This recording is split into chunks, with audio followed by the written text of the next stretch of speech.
the time 6,000 or 7,000 civilians. Now his son dies, there are triple the number of civilian deaths in Gaza. His colleagues, a number of his colleagues were killed as well. His home was destroyed. His university, where he went, was destroyed completely. The Islamic University was destroyed. His neighborhood was decimated. I'm going to go on a limb and say his school where he went to and the hospital where he was born were also hit or bombed and what have you. So you can imagine what kind of a prototype Palestinian is that living in Gaza, to have been not just uprooted from your home, from your neighborhood, not only to living this nightmare day after day, year after year under siege, year after decade under occupation.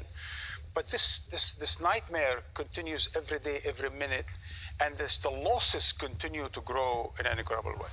Now, let's all remember, as you were stating, that he's also a journalist. To be a reporter, to be a war reporter, you have to be a masochist.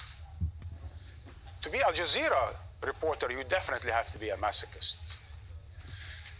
And for you to be living there, not parachuted with some foreign passport, but to actually live there and be part and parcel of the tragedy that you are covering, it's not simple.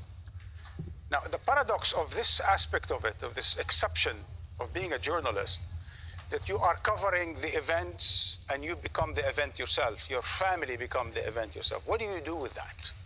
What do you do when there's no line? When everything is kind of becomes foggy between reality and personal, between the professional and the personal? What do you do when your channel, being professional, your network being professional, that airs those military generals that give orders to the killing of your family? What do you do with that? When you have one Israeli spokesperson, one Israeli minister, one Israeli leader, one Israeli general after another come up in our Al Jazeera network, speak day in and day out, while at the same time bombing not only Gaza, bombing our colleagues and their families, our people. Our people are at the mercy of the bombings of those people that we air on our channel all the time. All the time.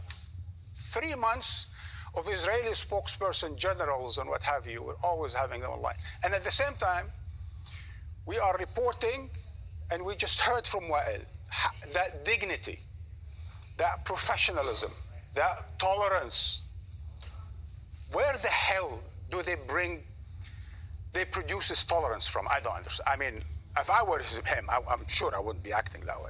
There must be something masochist about being Al Jazeera reporter.